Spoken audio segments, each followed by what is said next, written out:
All right, part 2, solving polynomial inequalities. Let's take it up a notch and think outside of the box with the second example we're going to see. So, given that f of x is that mess and g of x is this mess, find all x such that f of x is less than or equal to g of x. Holy cow! We could do this algebraically.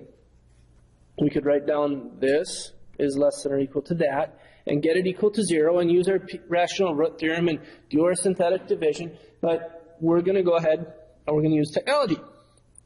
So what's that going to look like? Well, we're going to graph both of these, and we're looking for where does f of x come out less than g of x. And I've prepared that graph for you right here.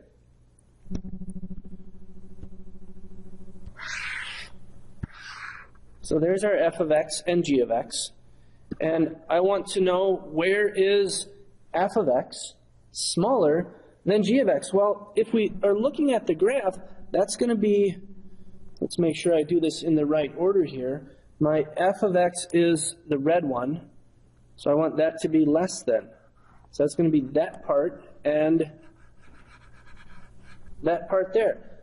This chunk is above the black curve. That's greater than g of x. And this part up here is also above the black curve. That's also greater than. So what I need to know is, what are these intersection points? What are those values of x? And my solution would be x is less than or equal to that one, and x is between, including those two. So let's go to our graphing calculator. Let's go ahead and find these points. Intersection. There's one of the intersections. That looks like negative 1/3, doesn't it?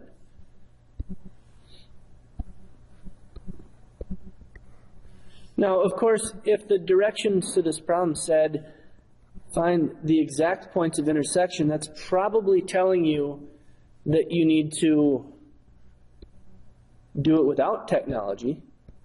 But sometimes we get lucky in this case, and these answers are very nice numbers. So our solution here is that x has to be less than or equal to negative 1/3, or x has to be between, but including 2 and 5/2. There's our solution for this big, icky, nasty inequality problem. I would challenge you to try and get the same zeros for this, the same points of intersection, using algebraic methods. Our next example requires thinking outside the box. And we're going to solve this, but we're going to solve it using some very simple mathematics. I'm going to rearrange it.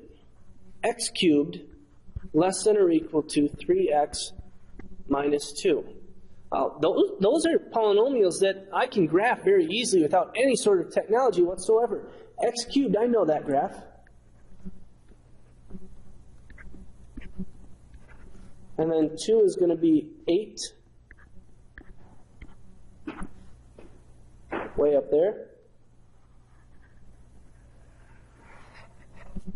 And negative 2 would also be at negative 8.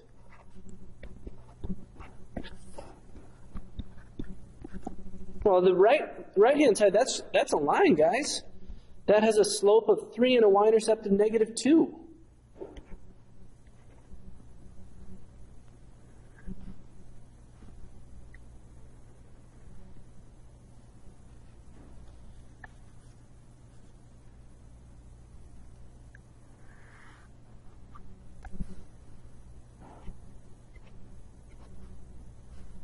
So this would be negative 1, negative 5, and oh, look at that. Goes through that point. Also, so it intersects at